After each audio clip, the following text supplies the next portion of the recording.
नमस्कार, आप देख रहे हैं हरियाणा डायरी। मैं हूं आरती देशवाल। हरियाणा के मुख्यमंत्री नायब सिंह सैनी ने हिसार में रबी कृषि मेले का शुभारंभ किया है और सीएम सैनी ने किसानों से आह्वान किया है कि कृषि में विविधीकरण को अपनाएं और मोटे अनाज की पैदावार को प्राथमिकता दें।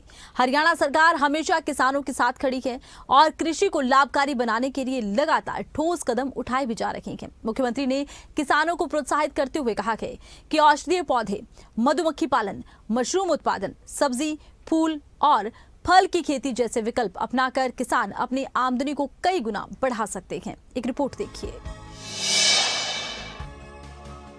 हरियाणा के मुख्यमंत्री नायब सैनी ने लगातार प्रदेश की जनता के हित में निर्णय लिए हैं।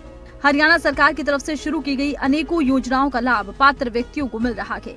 इसी कड़ी में मुख्यमंत्री नायब सैनी ने हिसार में रबी कृषि मेले का शुभारंभ किया। साथ ही मुख्यमंत्री ने हर घर छांव हर घर फल योजना का भी शुभारंभ किया। इस योजना के तहत प्रदेश के 22 जिलों के 110 गांव में 55,000 फलदार पौधों का निःशुल्क वितरण किया जाएगा। इसके अलावा मुख्यमंत्री ने देसी गायों का संरक्षण, साथ ही मुर्रा विकास योजना के अंतर्गत 50 पशुपालकों को 40,000 रुपए तक की प्रोत्साहन राशि के डमी चेक का वितरण किया। साथ ही 75 महिला उद्यमियों को डेयरी स्थापना स्वीकृति पत्र भी प्रदान किए गए।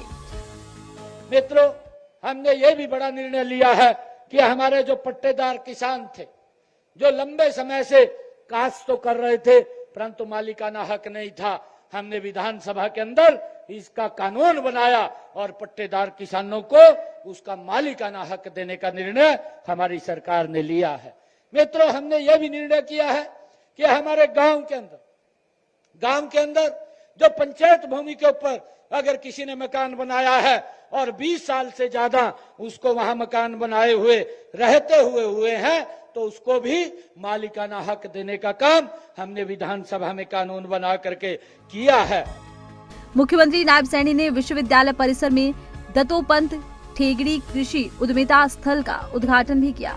इसके अलावा कल्पना चावला महिला छात्रावास और देवी अहिल्याबाई होलकर महिला छात्रावास का भी उद्घाटन किया गया।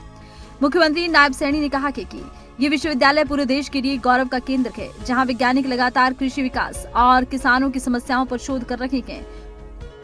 Net house, poly house, hitech green net house आदि आधुनिक तकनीकों को आज अपना रहे हैं।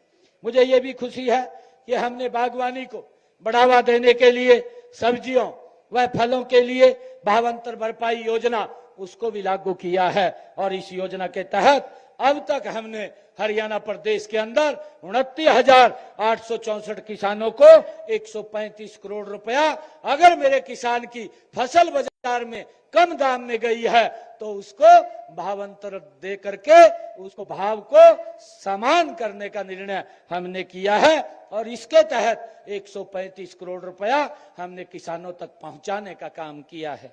मित्रों, अभी कुछ रोज पहले मैंने कुरुक्षेत्र में हमारे जो मधुमक्खी के किसान हैं उनको बुलाया था। लगातार उनकी मांग थी कि हमें भी भावांतर में जोड़ा जाए और हमने निर्णय किया कि जो हमारा मधुमक्खी का किसान है, जो किसानी के साथ साथ अलग काम करता है, उसको भी हमने भावांतर में जोड़ा है। अगर बाजार में उसके दाम कम मिलेंगे तो हरियाणा सरकार उसको सपोर्ट करके, सहयोग करके उसके दाम को उसको लाभकारी पहुंचाने का काम हम करेंगे। मुख्यमंत्री ने कहा कि समय की मांग है कि किसान ऐसी फसलों की पैदावार करे जिसमें पानी की कम जरूरत हो। ऐसी फसलों को बढ़ावा देने के लिए सरकार ने मेरा पानी मेरी विरासत योजना साल 2020 में शुरू की। इस योजना के तहत वैकल्पिक फसलें लेने या खेत खाली छोड़ने वाले किसानों को 8,000 प्रति एकड़ वित्तीय सहायता दी जाएगी। इस योजना के तहत 2,20,000 एकड़ में धान की जगह वैकल्पिक फसलें बोने पर किसानों को 157 करोड़ रुपए की वित्तीय सहायता दी गई है।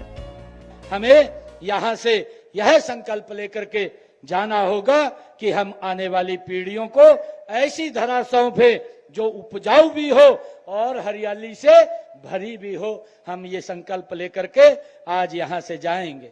मित्रों, मैं आप सबसे ये अनुरोध भी करता हूं कि इस मेले से जुड़ी जानकारी को अपने खेतों में हमें जरूर अपनाएं। अंत में मैं सभी किसान भाइयों से ये कहना चाहूंगा कि कृषि में विविधीकरण को अपनाएं और मोटे अनाज की पैदावार को हम प्राथमिकता दें।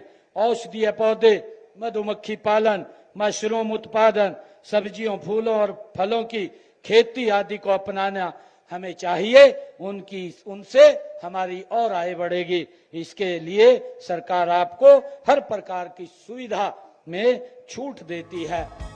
हरियाणा का किसान आत्मनिर्भर बने, इसको लेकर हरियाणा सरकार की तरफ से कई निर्णय लिए गए। यही वजह है कि हरियाणा का किसान अब सशक्त हो रहा है।